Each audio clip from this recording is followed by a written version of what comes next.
Everyone who has played Dead Island remembers it for the zombie killing and the tropical scenery. But at a glance, it was hard to believe that there was a much darker story to the fun of slaying zombies, which, was really fun. This is a story about hidden experiments deep in the jungle, a virus that brings people back from the dead, immunity, and a voice on the radio who was lying from the very beginning. Hey y'all, I'm Sailor, and today we are going to go through the whole story of Dead Island. So I hope you sit in, get your comfy little snacks, get your blanket, and let's go take a trip to Banoi. There's a mysterious voice on the radio who's pulling all the strings by telling the survivors where to go, who to talk to, and what steps they need to take. You, as the player, have to ask yourself, who is really leading us through Banoi? In what was supposed to be a peaceful getaway resort, overnight it turns into blood on the sand, body parts in pools, and a fight for humanity as you slash and rip through any zombie that might stand in your way. At first, this game feels like a survival horror where you just find your weapon, build it up, help any survivor you might find, and take out any zombie in your way. It's not until you start diving deep into the story where you realize that there are things that are happening behind the scenes. Manipulation, experimentation deep in the jungle, military personnel that are trying to contain the virus in the city, a tribe with rituals to bring people back from the dead, and a prison that ties them all together. The voice on the radio becomes your savior as the undead are hunting you down. He can see you in the hotel, and he knows that you're immune even before you do. He is the one telling you what you need to do and where you need to go to get yourself and everyone else off of the island to safety. One of the biggest pieces to all of this is that we, as one of the 4 survivors, are immune to this outbreak after being attacked in the hotel. And once the voice on the radio knew that about us, he knew he would be able to pull our strings like the grand puppet master in any direction that he wants us to go. The voice knew that because the survivor was immune, that their blood was the key to the possible antidote, meaning the survivor's blood could be the key to saving the whole island. There was never a definitive answer as to why the survivors were immune, but they all shared the same blood type, O negative, so it may not only be coincidental, but be the solution to this outbreak. The man on the radio in the base game introduces himself as Ryder White, who is a colonel with the BIDF, and he was sent to the island originally to try and stop the outbreak before it could spread. And he is now trying to find his way off of the island and find help for his wife Emily, who was a doctor that was bitten by one of her patients she was treating in the maximum security prison off the coast of the island that's surrounded by a minefield. He tells the survivors that because they're immune, they could be the key to saving the island, which makes the survivors seem like they have a choice when there really wasn't a choice to begin with, except to follow what this voice wants them to do. He sounds like he's one step ahead. He sounds like he knows what has to be done to actually stop this madness. And sometimes when everything is falling apart, it feels safe to have someone taking the lead for you and telling you what to do and feeding you what feels like the truth, but instead is something much, much, much nastier. In the Dead Island Ryder White's DLC, it is revealed that it was never Ryder White talking to the survivors, but instead it was Karen. Ugh, Karen. What a name.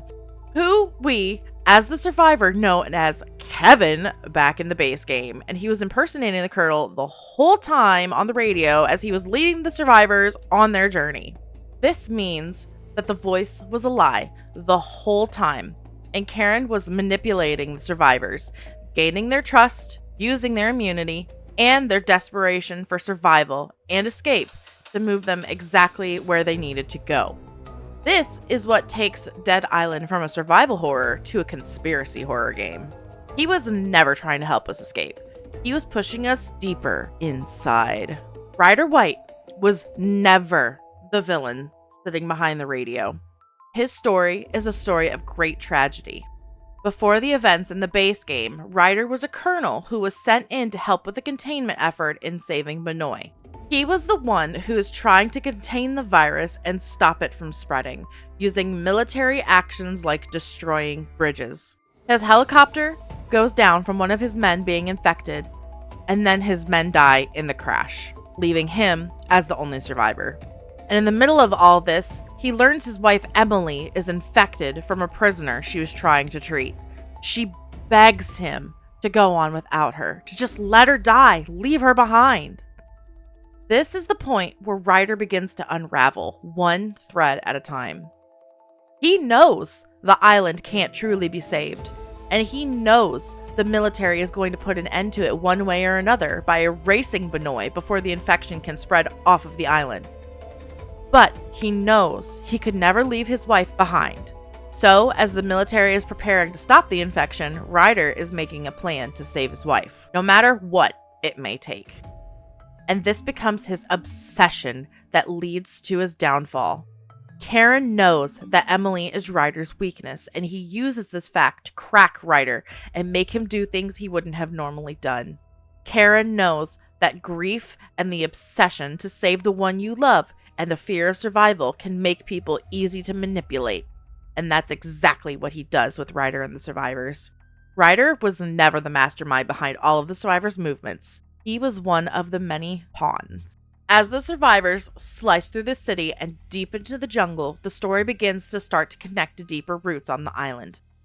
The scientists in the lab determine that the virus is the mutation of the disease Kuru, and the survivors' blood becomes the possible answer because the virus does not duplicate or react or kill their T cells. It just dies off in the body. With a search for samples, earning the tribe's trust, and rescuing Yerima all build toward the one main idea. Someone is trying to control the virus, study it, and then weaponize it. And that someone just happens to be Karen, of course. According to the canon story, Karen wanted the immune survivors brought to the labs to be tested so their blood could help produce what seemed like a cure. But the reality was, Karen was not trying to save the island. He was steering them to something much more dangerous. The creation and recovery of the virus so he could control it and destroy all that he wanted to. Karen sabotaged the lab by opening the doors to the zombies that were locked in cages remotely and pointed the survivors toward what he called an antidote, was instead mutagenic research. The survivors thought that they were carrying the cure to it all, the hope for humanity. They were actually carrying the last piece to Karen's plan. This is why you always feel so uneasy and like you're always being watched in Dead Island, because you are.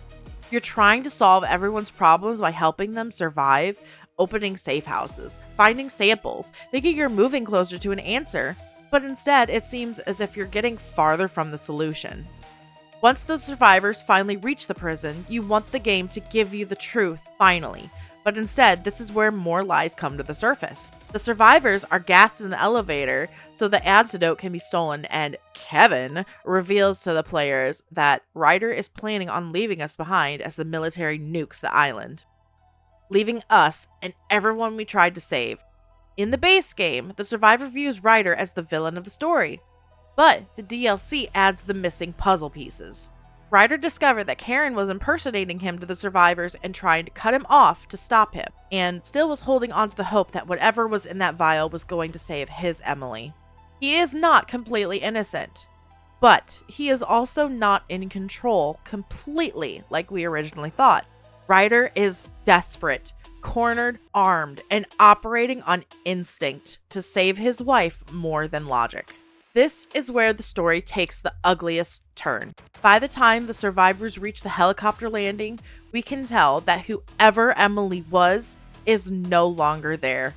She's just a shell of gnashing teeth, rotting flesh, looking for someone to munch on. Ryder faces this fact too late. Jin releases Emily. Emily latches onto the closest human she could find, who happened to be Ryder. Ryder is forced to kill his Emily, but then turns the gun on Jin, and in a final act of panic and desperation, he injects himself with the serum. But instead of saving him and curing him, it immediately turns him into a conglomeration of all of the different zombie types. The strength of the thug, the speed of the infected, the leg power of the ram. Ryder became the monster at the end of the game, not because he was evil, but because he was manipulated, broken, and unable to let go of the truth of what happened to his Emily, even though it was directly in front of him the whole time. This is why I believe that Ryder is a tragic antagonist rather than a pure villain. He did make horrific choices, betrayed his country, lost the one person he truly loved, but Karen was the one who weaponized these choices. Dead Island's real story is about false rescue. The resort is a fake paradise. The voice on the radio is a fake safe haven. The cure is a fake hope. And Ryder White, who the game first presented as a possible answer, is actually just another puzzle piece that was a part of a much bigger lie. The survivors think they're escaping a zombie outbreak, but they are actually being guided through a controlled disaster that was shaped by military containment, shady research, immune bloodlines, and finally, Karen's manipulation. Sure, the zombies may be scary, but the story behind it is so much worse. Because there are people behind the curtain who are not trying to save Banoi, but instead are trying to use it. So when people talk about Dead Island being just a game about zombie killing and helping survivors, I think that sells the story short, because beneath the body parts on the beaches and the gore, Dead Island shows us a doomed island, a manufactured outbreak, and a fake voice that was pretending to be salvation. There was a man named Ryder White who went from a military commander to the tragic final boss who just couldn't accept that the only person he loved in the whole world was lost forever. And honestly, that's what makes the story stick and makes you want to replay, because you get more of the pieces every time you play. And it's not just about the outbreak or the zombies or the survivors you try to help along the way. It's about the fact that from the beginning, the survivors were never being led to safety. Once again, I'm Sailor Mouth Mama from Scream Queen Sessions. If you like spooky horror games, please consider subscribing to keep up to date with all the monthly videos that we release. And then we also have a female-run horror game podcast where we talk about your favorite horror games, and that also releases monthly. Be sure to check out the link in our description below, and see you in the next video. Bye!